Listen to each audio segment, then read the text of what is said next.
Stay the fuck away, stay the fuck away. Stay the fuck away, stay the fuck away. Heidi-ho, I'm back, kids. Because of the fact that we're about to go down a long diesel-fueled rabbit hole, I thought I'd start with something happy. I now have 20 subscribers! Yay! We did it! That's been my goal for a while now. Thanks, Isaac.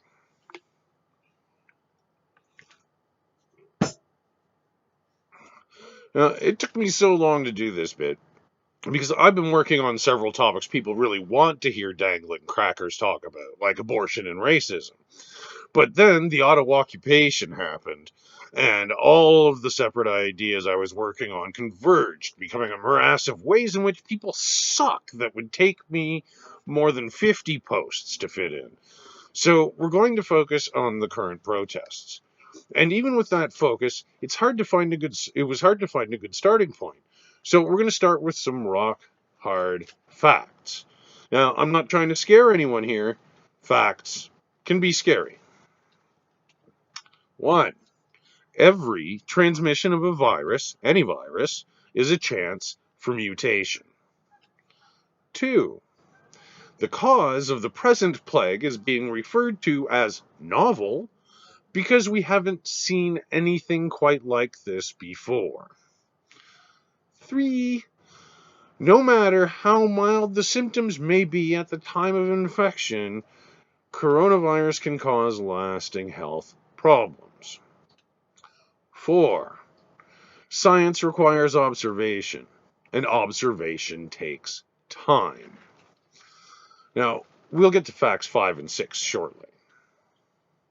So with that in mind, what in the fuck is going on right now? Our federal capital has been taken over by a group who issued their demands and stated their intentions to occupy long before their arrival. Why did the police not prepare for this? Why are heavy non-municipal or officially contracted vehicles even allowed that close to the seat of our government? How is it that, for the last while, we've been seeing images of dozens of fuel cans with the scenic backdrop of our federal park? Guy Fawkes is getting stiffer by the moment, and so is Trump. Now, since those are questions that I can't answer, I don't want to come off like Tucker. So I'll just move on to this great show of police solidarity. Like how Sunday night the reinforcements from Toronto Police Services must have arrived because that ballpark staging encampment was very efficiently cleared. And speaking of the homeless, I'm disgusted by the fact that, even though I do disagree with disrespecting monuments for heroes, the fact that a small group of protesters harassed and intimidated a soup kitchen into giving them meals intended for the homeless has slipped past the politicians, and even the press let it drop after a large donation of food was made. Now, I'm not saying that all protesters bear responsibility for that. Just saying that people are more important than statues, and sometimes an apology, especially from the people who didn't commit the offense, isn't enough. Bonus facts.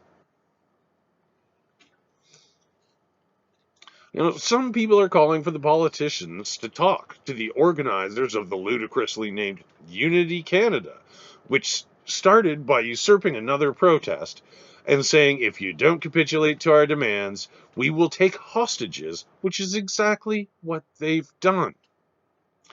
Well, that's a page ripped straight from How to Intimidate and Dominate People, A Guide to Diplomacy by Vladimir Putin.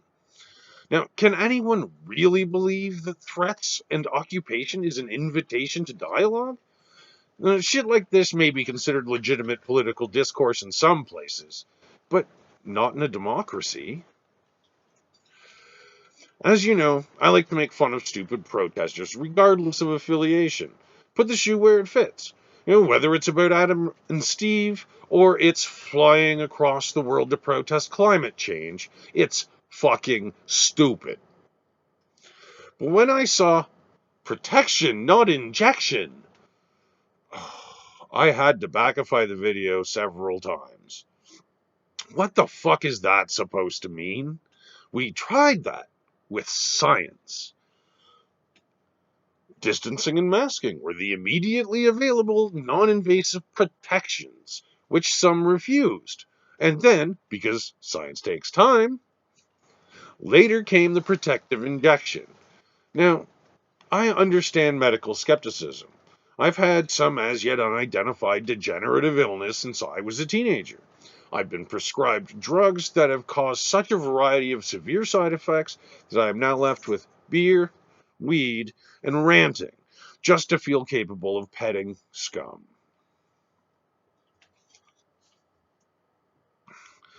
Yeah, the medical system failed me in that way, but that doesn't mean that they never know what they're talking about. When it comes to MMA fighting, talk to Joe Rogan. But when it comes to medicine, talk to a doctor. Fact 5. In a democracy, majority rules. So let's do some math.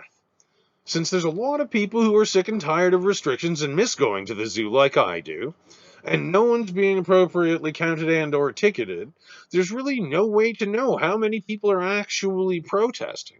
So we'll have to estimate using some general reports. Now, over the weekend, there was between 10 and 15,000 people in the protest area in Ottawa and about 2,000 in Toronto. Now, since the population of Canada is 38 million and Ontario is about 2/5 of the entire population, using the figures we have, we can estimate that there were in the range of about 42,500 protesters across Canada per capita, if that best estimate. Well, let's say for every one of those protesters, one stayed home. So that'll bring the number to 85,000. Well, that's about a quarter of 1% of our entire population. And part of what's fueling this is my longtime enemy, polls.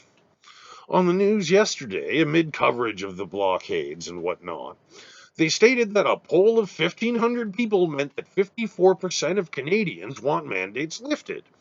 Well, not only can you not responsibly make that conclusion about our entire population from that small a number of people, it also in no way suggests that they are aligned with the protesters or want to overthrow the government.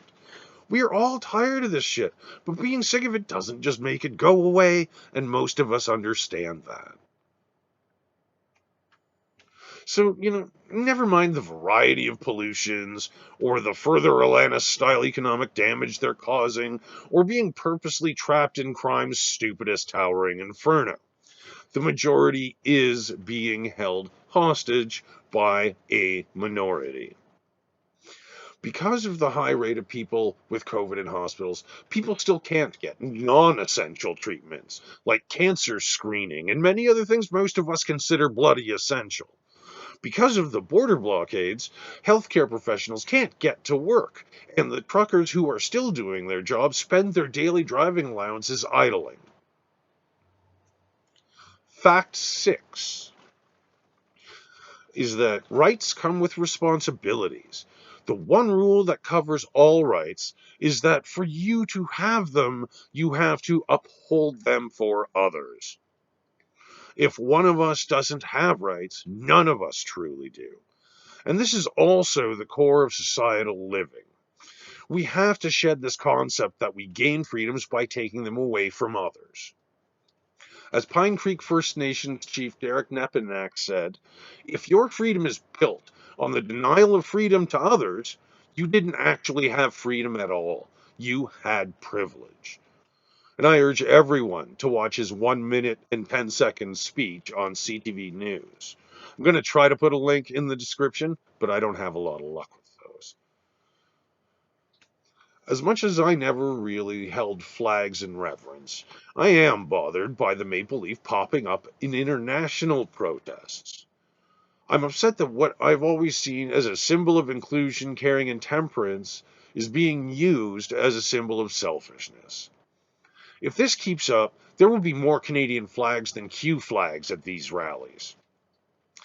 Look, I'm as tired as a $10 whore of all of this, too. But an end to mandates doesn't mean that the virus is gone. It doesn't mean that I can immediately start going to concerts again, get my dart league running, and host family gatherings. In fact, I'm pretty sure that, just like with all the previous waves, when restrictions were eased, many people party like it's 2019, and we end up right back where we started, but with a worse variant. Sure, that's bleak, but that's also what happens when we ignore facts because we have some need to be looking at our phones in the same room as others. We are trying to undo all that hard work we did with our toddlers in the grocery store after we said no. We're showing them right now that laying on the floors and screaming and making life hell for those around you can get you what you want. We're also showing them that doing the right thing for a while is enough. And we don't have to care how our actions affect others. Well, if that's true, this is not only the end of democracy, it's the end of society. So, as not to end on such a down note, kittens! All right, that's all for now, kids. So get vaxxed, wear a mask, stay the fuck away from each other, and wash everything. A lot.